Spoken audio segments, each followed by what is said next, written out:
The sweltering heat of the Chicago afternoon seemed to cover the streets in a blanket of fire.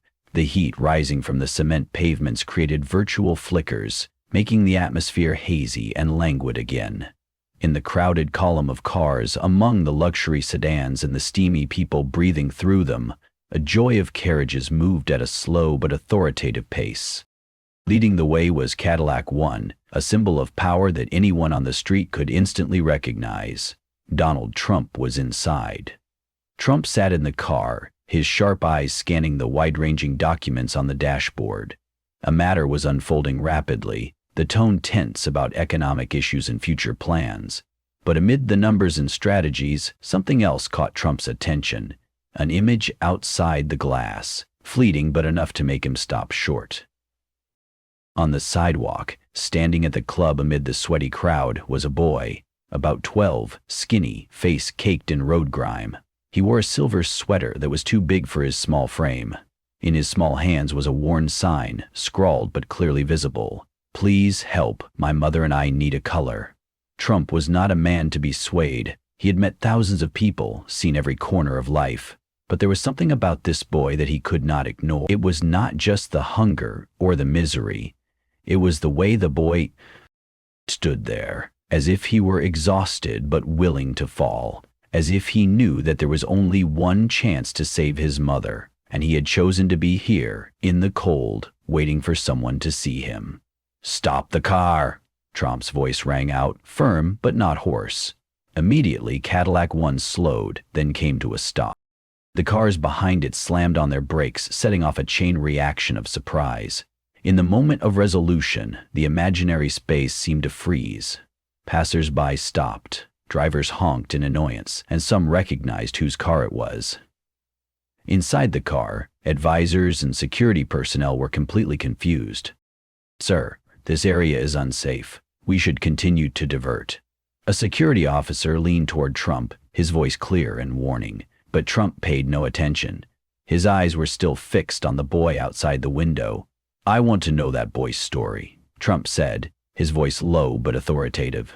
The security officer considered the project for a moment, then nodded. The car door opened.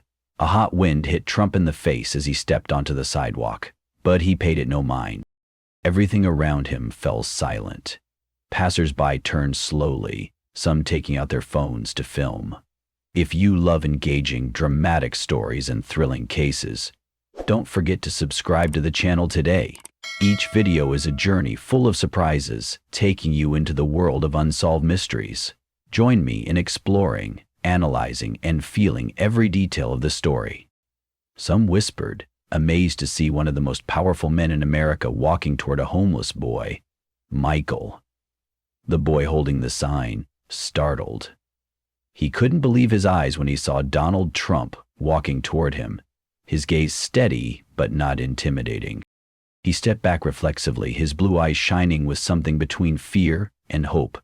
Trump stopped in front of Michael, crouching down to the boy's eye level. The gesture wasn't a condescension, but a way of saying this boy deserved to be heard. "What's your name?" he asked, his voice low but gentle. Michael swallowed, his throat dry. No one had ever asked him that before.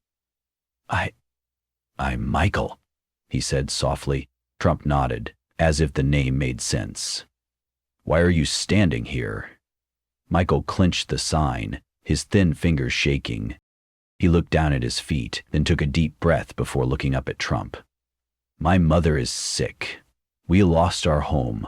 I don't know what to do." The words were a knife that cut through the silence, touching the deepest layers of Trump's soul. It wasn't just the desperation in his voice, but the way he said it. Not with a plea, but with a determination that was unwavering. He was determined not to give up. Trump took a deep breath, his eyes softening for a moment, then returning with a determined edge. He straightened, turning to his advisors and security team watching from a distance. "Get a car. I want to see this boy's mother right now." The people around him gasped. A security guard hurried toward him, concerned. "Sir, this area is not safe. We can't guarantee. If a kid can stand on the street to save his mother, I can go where he lives," Trump interrupted, his voice devoid of any hesitation. The security guards froze. The advisors looked at each other, shaking their heads, but no one dared to object further. Trump turned back to Michael. "Lead the way, son. We're going to see your mother." Michael looked at him, eyes wide, almost in disbelief. In all the months of waiting on this street, this was the first time anyone had actually listened. Without hesitation, the boy gripped the sign, turned, and began walking. Trump followed, his shadow stretching across the sun-baked sidewalk. The motorcade rolled slowly after them, leaving behind the astonished eyes of passers-by, while up ahead, an untold story unfolded. Little Michael walked small but sure steps, leading Donald Trump and the motorcade deeper into the city. The afternoon heat seemed to have not abated, but now no one in the motorcade seemed to notice. Trump walked right behind Michael, his eyes never leaving the boy. He didn't say much, just bowed his head, still clutching the old sign he'd held up for days on the crowded street. The motorcade moved away from the bustling avenues, leaving behind the gleaming skyscrapers and luxury stores. The scenery outside the windows changed, from the clean, bustling downtown streets to the streets ahead, old, muddy, and strangely quiet. Small shops with faded signs, houses with broken windows, walls covered in graffiti, not beautiful street art, but the marks of neglect. Trump sat in the car, silent. He had seen images like this before, in newspapers and economic reports, on official visits. But this time he didn't just see it, he walked through it. Michael turned into a small alley. This was no place for a child to grow up. A few men stood silently near the corner, their eyes filled with suspicion as they saw the unfamiliar motorcade. A few young men leaned against the wall, staring at Cadillac One with unreadable expressions. Children played on the trash-strewn sidewalks, some barefoot, their clothes torn. This was where Michael called home. Trump stepped out of the car, his eyes taking in everything, not missing a single detail. This was no longer the Chicago people thought of. Michael stopped in front of a dilapidated house.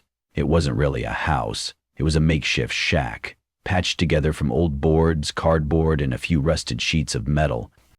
Part of the roof had collapsed, leaving gaps through which the bright sunlight streamed in. Michael looked up at Tron as if trying to gauge his reaction. But Tron said nothing, just nodded slightly, as if to tell the boy that he understood. Michael took a deep breath, then pushed open the old wooden door. Inside the house, a woman was lying on a small bed. Michael's mother. Rachel, about 38, was alarmingly thin. Her face was pale and haggard, her eyes sunken but still holding a spark. The spark of a mother still fighting for her son. She struggled to sit up as the strangers entered. When she saw Donald Trump, she was so shocked she couldn't speak. Michael ran to the bed and took her hand. "Mom, this is Mr. Trump. He wants to help us." Rachel blinked as if she couldn't believe what she was hearing. Her lips trembled, but she couldn't form words. Trump walked over and sat down beside the bed, his usual authority gone. He wasn't a politician, a businessman, or an icon. He was simply a man who saw a family's pain and wanted to do something. "You don't have to say anything," Trump said softly. "Michael did what any son would do, and now it's my turn to help you and your son." Rachel looked down at Michael, then back at Trump, her eyes filled with emotion. I don't know what to say. We lost everything. My husband died 2 years ago. Everything just went downhill, and now She choked, unable to continue. Michael squeezed his mother's hand, turning to Trump, his eyes hopeful. Trump nodded, then looked back at his advisor. "Call the doctor immediately. I want to know how she is tonight." A security guard hesitated, stepping closer. "Sir, this is not a safe place. We can't stay here for long." Trump turned his head slowly, his eyes sharp as knives. "If a child can live here every day, I can stay for a few hours. If you don't feel safe, you can leave." Silence filled the room. No one dared to object. Trump turned back to Rachel and Michael, his face softening. "Get some rest. We'll take care of the rest." Rachel's eyes welled up with tears, and Michael couldn't believe what was happening. He'd been waiting for a miracle, and now it was happening right before his eyes. Outside, neighbors began to gather. They whispered to each other. their eyes a mixture of curiosity and disbelief. A middle-aged man, about 45, approached the door, looking straight at Trump. "I've never seen anyone like you in here," he said, his voice hoarse. Trump looked at him, then around. The whole neighborhood was filled with people like Rachel, forgotten families, left behind. "It's going to change," Trump said, his voice firm. And it was going to change. The small room was filled with a heavy silence. Rays of afternoon sunlight filtered through the cracks in the rusted tin roof, illuminating Rachel's gaunt face. She sat back against the thin mattress, her eyes still in disbelief. Donald Trump was standing right in front of her. Michael sat beside his mother, his small hands still clasped tightly around her pale ones. He said nothing, just stared silently at Trump, as if searching for an explanation for this miracle. Outside, the atmosphere was no less tense. The neighbors had gathered in larger numbers, their eyes cautious, skeptical, but also carrying a rare glimmer of hope. No one expected one of the most powerful men in America to set foot in what they called the Forgotten Land. Trump stood tall, his eyes sharp but thoughtful. He said nothing for the first few seconds. He was feeling the poverty that had taken root in this place, feeling the helplessness of people who had been abandoned by the system, feeling the pain of a boy who had done everything to save his mother. And then he turned to Rachel. "I want to know your whole story." Rachel swallowed, her chest heaving as she tried to sort through the painful memories. "My husband Ethan was a Marine." Her voice was weak but clear. "He died in the Middle East 2 years ago. When he died, everything fell apart." Trump was silent. "We had a small apartment, a normal life, but when Ethan died, the benefits weren't enough. I tried to work, but then the illness hit." Rachel squeezed Michael's hand. "I had heart failure, but I couldn't afford treatment. Everything just slipped away."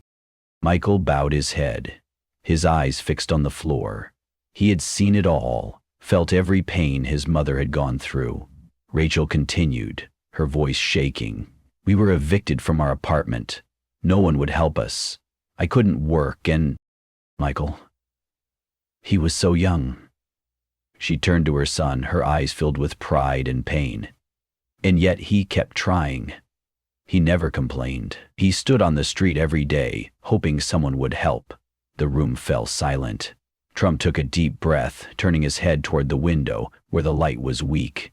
Then he turned back, his eyes no longer filled with sympathy, but with determination. "You don't have to worry anymore," Trump said, his voice steady as a vow. "We'll take care of it from here." One of Trump's advisors, standing near the door, leaned toward him. "Sir, we can contact charities. They can help this family." Trump turned, his eyes sharper than ever. "They've waited long enough." He turned back to Rachel and Michael, his voice no longer an empty promise. It was an order. "I'll get you to a place to live, a safe place, a place where Michael can go to school, a place where Rachel can heal without worrying about tomorrow." Rachel burst into tears. The tears were no longer of despair, but of relief. Michael squeezed his mother's hand, then turned to Trump. For the first time, he said something Trump would never forget. "Thank you for not giving up on us." Trump put his hand on the boy's shoulder, giving it a reassuring squeeze. "You fought long enough, Michael. Now, let me fight for you." But Trump didn't stop there. He walked out of the dilapidated house, looking toward the crowd that had gathered outside. The people here weren't just curious. They were coming because they wanted to believe. A middle-aged man, about 45, stepped forward. He had the tired eyes of someone who had seen too much loss. "Mr. Trump, you're the first one here. We're not lazy. We tried, but no one cares about us." Trump looked the man straight in the eye. "I care." And no one could doubt that he was telling the truth. News of the event spread like wildfire. The video of Trump stopping his motorcade to help a homeless boy became a social media phenomenon. Millions watched, millions shared, millions asked, how many more Michaels are out there? How many families like Rachel's are suffering in silence? And more importantly, what can we do to change it? Something had begun, a movement larger than itself. But for Trump, this was not the end. It was just the beginning. As dusk fell over Chicago, the neighborhood was no longer the same. The dark, trash-strewn alleys, the cracked walls with faded graffiti, the dilapidated roofs that had once seemed forgotten were now the epicenter of America. And it all started with a boy with a worn-out sign and a man who stopped to listen. Within hours, the story of Michael, of his ailing mother Rachel, and of Donald Trump stepping into the slums to help them exploded on social media. Videos shot by residents, Trump kneeling at eye level with Michael, Trump silently listening to Rachel's story, Trump promising to change their lives, were shared millions of times. Headlines were filled with the news. Donald Trump stops motorcade to save abandoned family. Trump's act of kindness moved America. A boy with a simple sign changed everything. Twitter exploded with the hashtag Hope for the Forgotten. Thousands of people shared their own stories. Veterans who had lost their homes, single mothers struggling to feed their children, children like Michael standing on the margins of society waiting for someone to see them. One veteran's tweet garnered millions of likes. Michael is not just a homeless boy. He is a symbol for thousands of us, people who served this country and were forgotten. Thank you, Trump, for caring. America was shocked. For the first time in a long time, people saw more than division. They saw hope. It wasn't just ordinary people speaking out. Big businesses were stepping up. Walmart announced it would donate $5 million to help homeless veteran families. Amazon pledged hundreds of temporary homes for families like Michael's. Home Depot sent repair crews to Michael's own neighborhood to renovate abandoned homes, turning them into safe havens for the homeless. Donations began pouring in, but perhaps the most touching came from ordinary people. An elderly woman in Texas sent $50 from her small retirement fund with a simple note: "I don't have much, but I want to help another Michael out there." A group of high school students in California organized a bake sale to raise money for families like Rachel's. A 10-year-old boy said on TV, "I want to make sure no one has to stand on the street holding a sign begging for help anymore." The movement had begun, and it couldn't be stopped. The next day, when doctors came to check on Rachel at a private hospital on Trump's orders, Michael was no longer an anonymous boy. The 12-year-old boy who once stood alone on the street with his old sign was now in front of the cameras of America's biggest media channels. A Fox News reporter asked him, "Michael, do you think that day will change your life?" Michael blinked, then shook his head slightly. "I didn't stand on the street looking for fame. I just wanted to save my mother." The audience, watching on the small screen, could not hold back their tears. Michael was not a child looking for pity. He was a warrior. Trump looked at the boy on the TV from his office. He said nothing, just nodded slightly. He had seen the right person in need. But for Trump, a beautiful story cannot stop at the media. It must be transformed into real action. 3 days later, an official announcement from the White House was made. The Veterans Homeless Family Assistance Program will be expanded, providing housing, employment, and medical assistance to thousands of families across the country. Areas with high rates of homelessness will be reviewed immediately for improvement. No one who has served this country deserves to be forgotten. Inside her new apartment, Rachel cried when she heard the news. Finally, after years of fighting, she and Michael had a real home. Michael hugged his mother tightly, but his eyes were on the window. He knew he wasn't the only one out there who needed help. A few days later, Michael was invited to the White House. As he stepped up to the podium to speak, millions of people watched him on their small screens. The boy took a deep breath and then spoke a simple but powerful sentence. "I received a miracle, but how many people are still waiting for their miracle?" Trump sat nearby, quietly clapping his hands. He knew that this miracle would not stop with Michael. It would continue to spread to those who needed it most. And so, a flame of hope was lit, stronger than ever. As the sun rose over America, something extraordinary happened. What started as a small moment on a busy street became a powerful wave that swept across the country. Michael, a once forgotten boy, became the face of millions of people left behind. And the most amazing thing? People listened. For the first time in a long time, America wasn't just about politics, controversy, and division. It was about hope. And communities weren't just listening. They were acting. Less than a week after the story of Michael and his mother Rachel aired, an unprecedented wave of kindness swept across America. Schools sprang into action. High school students in Texas started a drive to collect books and clothes for homeless children. A class in Florida wrote letters of encouragement to veterans in need. In New York, a group of college students organized a fundraiser, raising thousands of dollars to help families like Michael's. Ordinary people doing extraordinary things. Eamon, who is a veteran, decided to repair homes for free for families in need. A single mother in California started an organization to help mothers like Rachel find jobs and save shelter. In Tennessee, a restaurant owner pledged to provide free meals to all homeless families in his city. Big businesses are getting involved.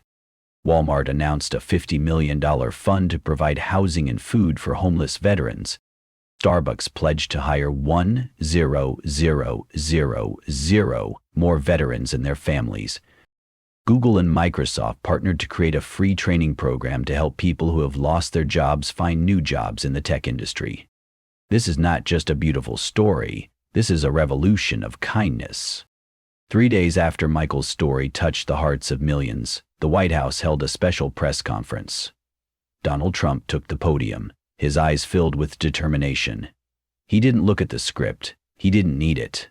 For too long, too many people have been forgotten. For too long, those who fought for this country have been left behind. Children like Michael forced to grow up in poverty. Mothers like Rachel left to struggle alone. That has to change. And it changes. The room was silent, but not for lack of concern, but because everyone was waiting for what would come next. Trump continued, "I told Michael I would fight for him, but the truth is, I can't do this alone. I need all of you." He then announced a national plan to reform support for veterans and the homeless. 1,000 new apartments will be built for homeless veterans. Free skills training for displaced workers will be expanded nationwide. A special fund worth hundreds of millions of dollars will be established to ensure that no one sleeps on the streets because they cannot afford housing. No one who serves this country should sleep on the streets. No one should be forgotten. When Trump finished his speech, the audience stood up and applauded. But more importantly, America rose to action. As the Hope for the Forgotten movement spread across the country, Michael and Rachel's lives changed completely. Michael started going back to school. He no longer had to worry about where his mother would sleep tonight. He was no longer abandoned. Rachel received the best medical care. Doctors confirmed that she could make a full recovery with proper treatment. For the first time in years, Rachel could look to the future with hope. They didn't just get help, they also became helpers. Rachel began volunteering, helping other single mothers find shelter and jobs. Michael, at just 12, became a symbol of resilience. "I used to think I was just a little boy, nobody cared," he said in an interview. "But now I know that if just one person listens, one person stops, things can change." And it did. Things did. The movement didn't stop there. Every week, thousands more joined. Every day, more lives were changed. Every second, a new flame of hope was lit. But Trump knew the work was far from over. When he looked at Michael, the once forgotten boy now standing tall before America, he knew this was not just about one boy. This was about all of Michael. And he would not stop until they all had the lives they deserved. One boy changed America. One man listened. A movement began.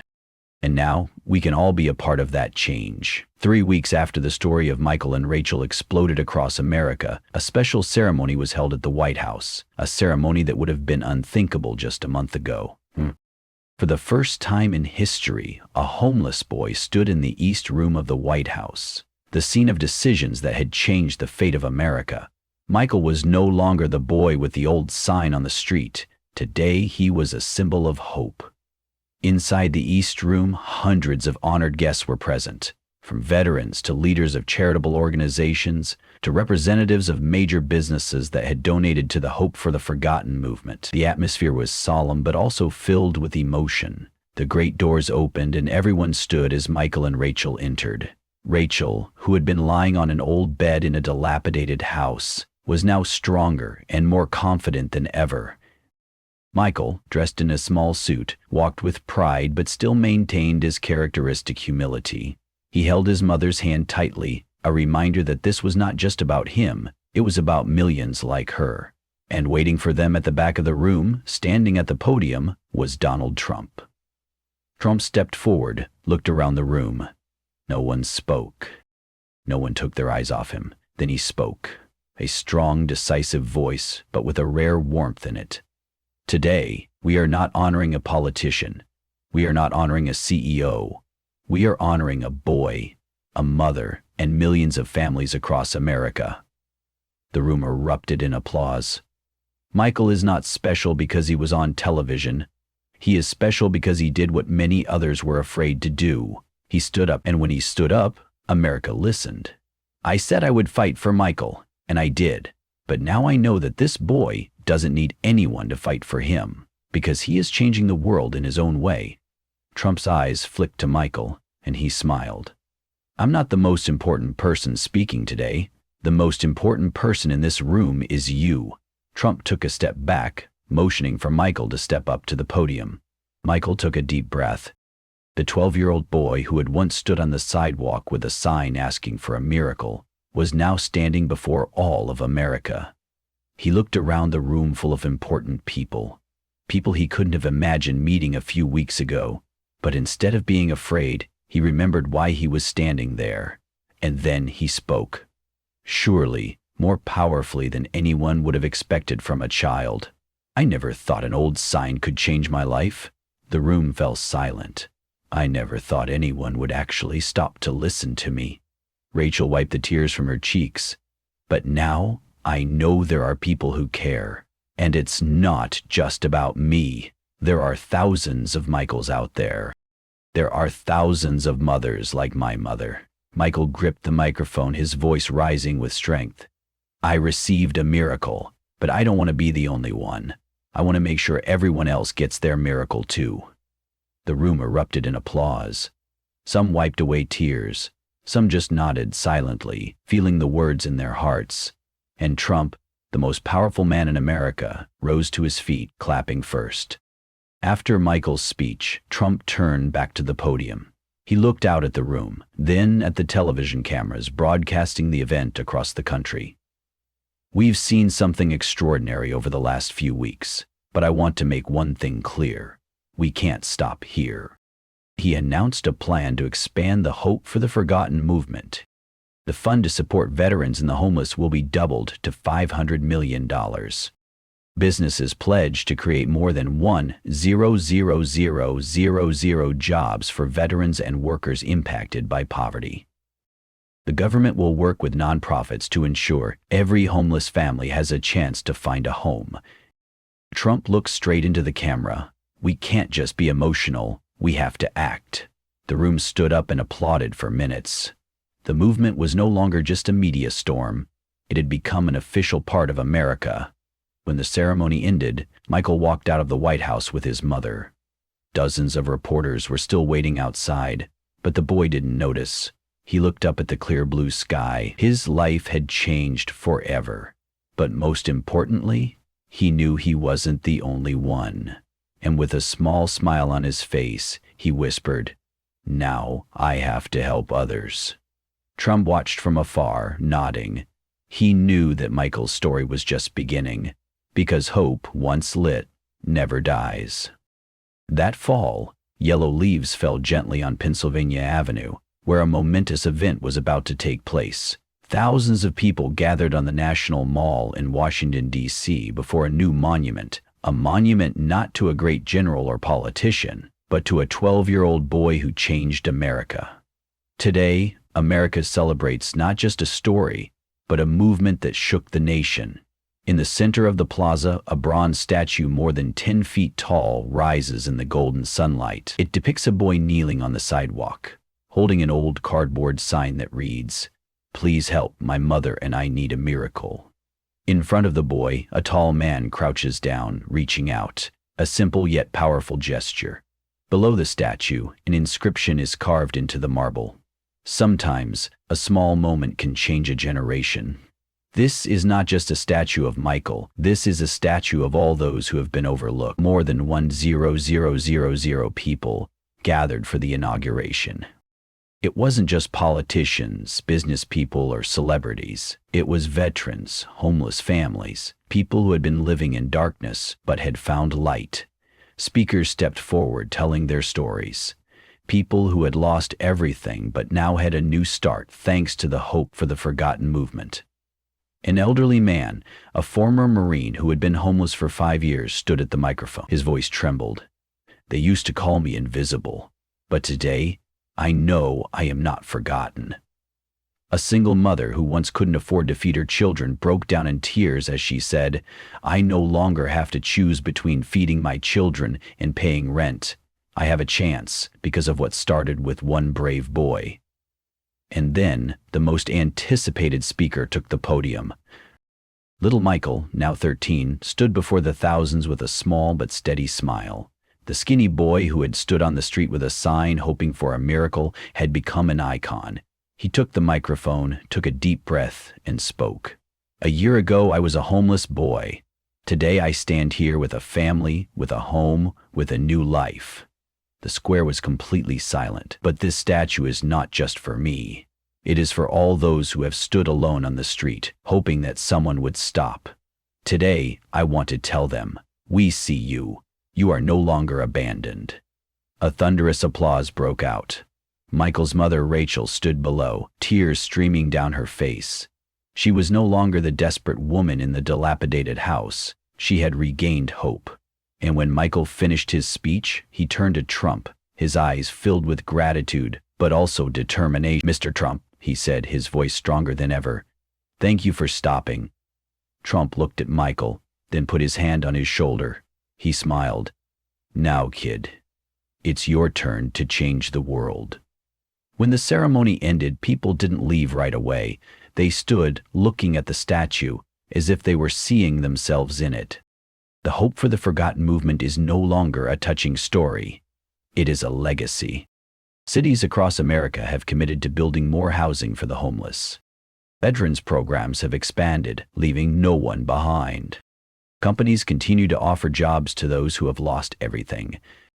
And every time someone walks by that statue, they will remember that it only takes one person to stop, one small act to change a generation. From today on, no one is forgotten.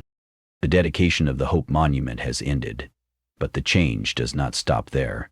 As the bright lights of Washington, D.C. dim, as thousands of people file out of the National Mall, something unquenchable has been ignited, a movement larger than anyone could have imagined, because the story of Michael and Rachel is more than just the story of one family. It's an American story. And America listened, and they acted. In the months since the White House, the Hope for the Forgotten movement has continued to spread across the country. States across the country have launched campaigns to help veterans and the homeless. Texas announced plans to build 5,000 apartments for struggling families. California expanded its free job training program, giving those who had been abandoned a chance to start over. Florida partners with nonprofits to provide free meals to thousands of families every day. Schools are getting involved. A group of students in New York is raising money to build a library for homeless children.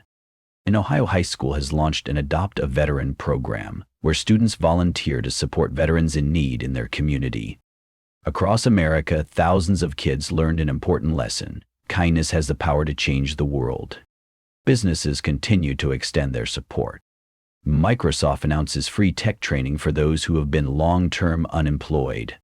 Tesla pledges to provide free solar power systems to homeless shelters. Starbucks pledges to continue hiring veterans and those in need, ensuring they have stable jobs and can support their families. Hope for the Forgotten is no longer a campaign. It has become a generational mission. As Michael's story continues to spread, he is no longer someone standing in the shadows waiting for help. Now, he is the one giving. Michael begins to travel across America to share his story. He speaks at schools, churches, and major conferences, reminding people of the power of a small act. He became a representative of the young generation, a generation that did not want to stand still when they saw injustice.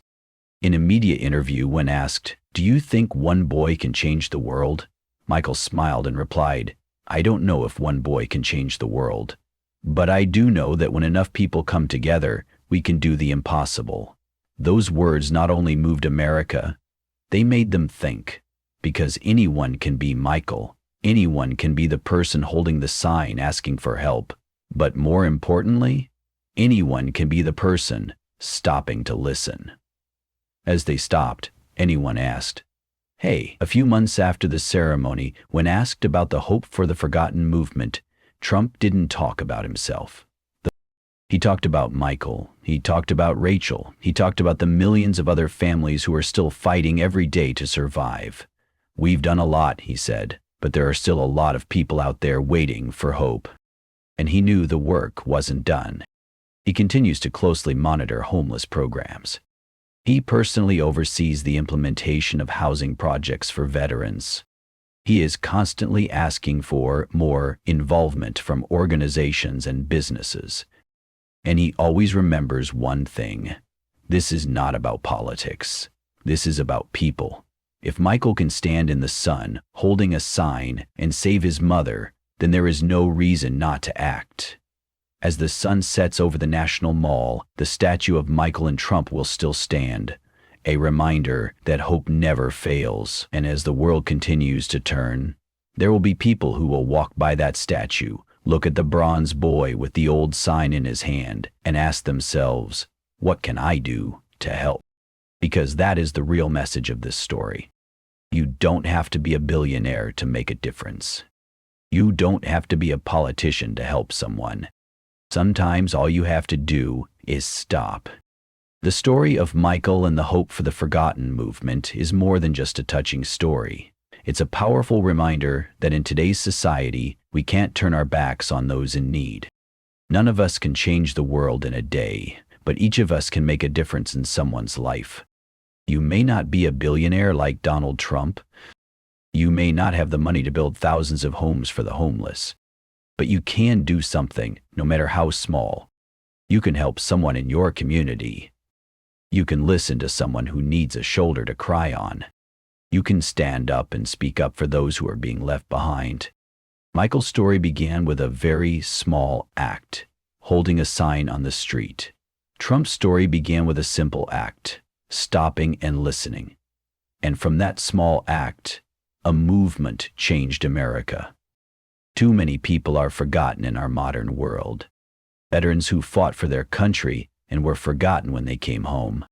Poor families struggling day by day with no one paying attention. Kids like Michael standing on the streets with the faint hope that someone would stop. This story is not a fairy tale, it is reality, and reality can change if we act together. Think about what you can do to help someone today. A word of encouragement, a small act, a change in how you see the people around you. Because sometimes all it takes to change your life is someone who truly cares. If you enjoyed this story, don't forget to like to help more people know this message. Comment your thoughts on the story. Have you ever met a Michael in your life? Subscribe to never miss another inspiring story. Click the bell to get notified every time a new video is released. Thanks for watching. Let's spread hope together.